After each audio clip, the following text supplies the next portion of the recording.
درود به شما دوستان عزیز. سال 58 یک سال از وقوع انقلاب تو ایران گذشته. تو این مدت شاه با هیچ کدوم از رسانه‌های خارجی صحبتی نکرده تا اینکه بالاخره درخواست یه روزنامه‌نگار بریتانیایی رو واسه مصاحبه قبول میکنه. دیوید فراست روزنامه‌نگاری بود که قبل از انقلاب هم تو ایران چند باری با شاه مصاحبه کرده بود، اما این مصاحبه هیچ وقت به صورت کامل پخش نمیشه و بخش‌های از اون اجازه پخش نمیگیره تا بالاخره بعد از سالها نوار این ویدیو لو میره و امروز ما تیکه‌های پخش نشده این مصاحبه رو قراره براتون پخش کنیم. این آخرین مصاحبه شاه بوده که دشمناش نمیخواستن حرفاشو مردم بشنون، ولی حالا که این بخش‌ها به دستمون رسیده ازتون تقاضا دارم با دقت تا انتهای این مصاحبه رو نگاه کنید و خودتون درباره این صحبت‌های شاه نظر بدید. When I committed, I think, the mistake of changing the Amuzgar government and precipitate the liberalization program, I wanted to create, as I said, a coalition to form a national government representing all shades, especially the opposition people. I tried very hard, I worked very hard on that, but it did not come true. And do you think that Mr. Sharif Imami initially at the beginning did the right things or not? Well, you can say yes and you can say no, because it was surrendering on all fronts to everyone, opening the jails and giving freedom to all, and at the same time asking for martial law. So it was a mockery. We had officially the martial law, but it was not put into practice. At what point, you said yesterday from September onwards, but was it really from when Sharif Imami was appointed? At what point did you decide to step back? I mean, Sharif Imami's actions were his actions, yes, or your actions? No. With this government, they started to be on their own completely. He would come and see me, obviously. He would telephone to me. I would telephone to him. But the question of what the system that used to work before was absolutely changed. They would adopt and decide about things that they would never even report to me. Was there a time when you privately said to yourself, I may have to leave, before anyone suggested it to you? I may not win this battle? It was not so much the question that I was thinking that it was time to go. I was rather thinking that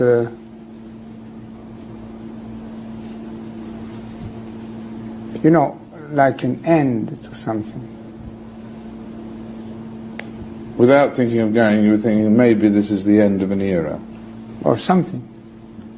Of me, of an era, or of something.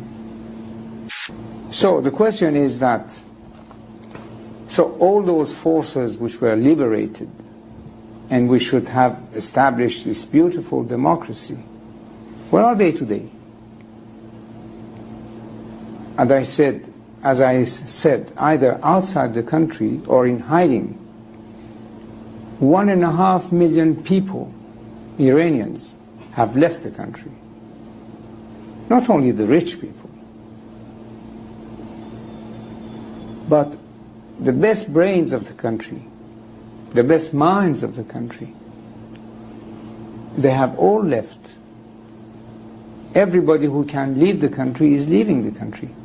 So where are those people in the Bar Association and in other places who were promising democracy in these things? Where are they today? You ask me why they are concentrating so much against me, my person, and accusing me of mass murdering or even money manipulation, which is very far from my nature.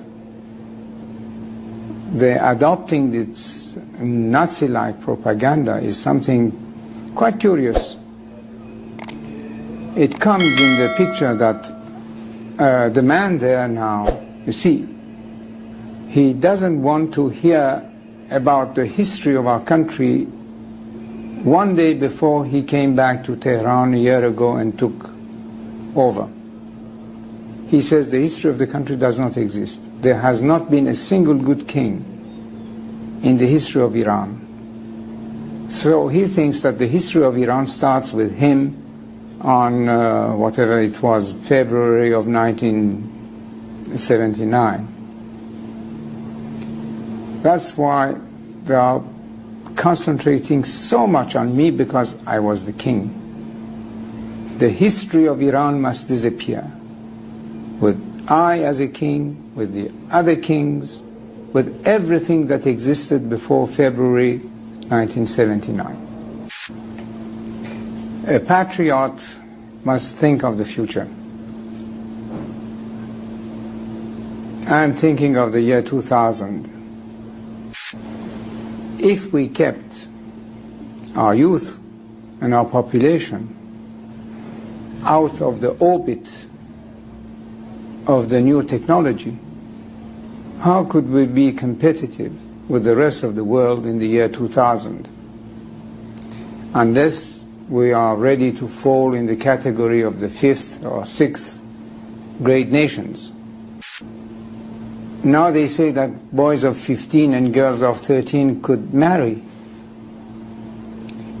Our population explosion is 3.2 already. Soon it will become, I don't know, in the category of 5 to 6%.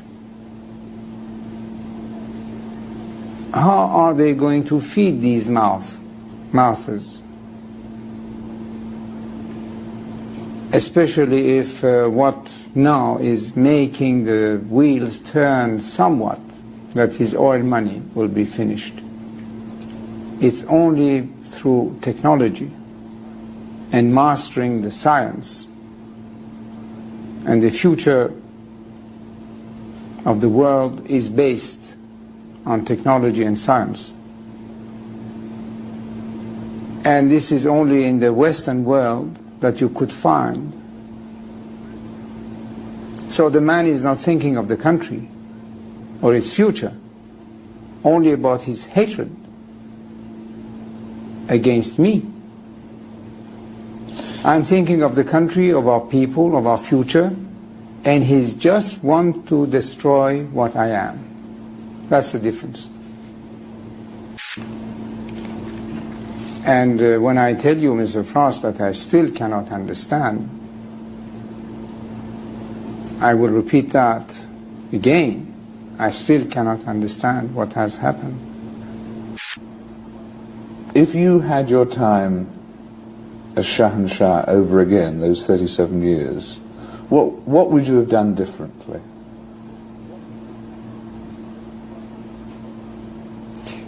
Well, now probably I will say a few things, because something went wrong, obviously. And in addition of either saying the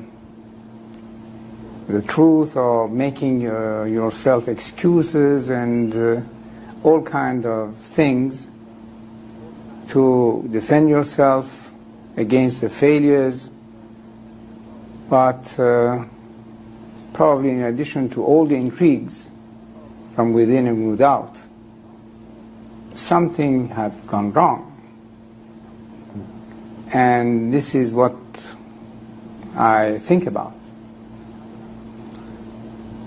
I have recently published a book in which I elaborate on some of these subjects, but I will tell you now that either we started a little too late the liberalization program, or we started a little too early and too fast.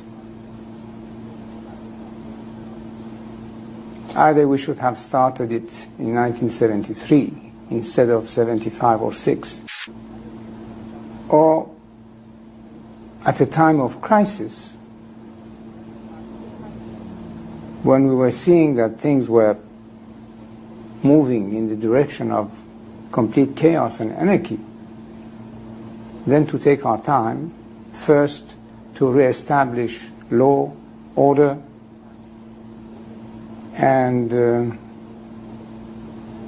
the execution of rule, implementation of rule, and then start to liberalize again. It's one of those two things, but I was following my inner instincts. How do you think future generations of Iranians will view your 37 years? The truth and the reality of history could not be kept always in the shadows. That is impossible. Truth will come out in any case, sooner or later. And at that point, in 50 years' time, how will future Iranians judge you? 50 years, I hope it will be sooner than that. Well, whenever, I was saying, how will your people, after a period, judge you? Well, if they read history, they will see what it was before my father, what it was when I took over, and what it was when I left.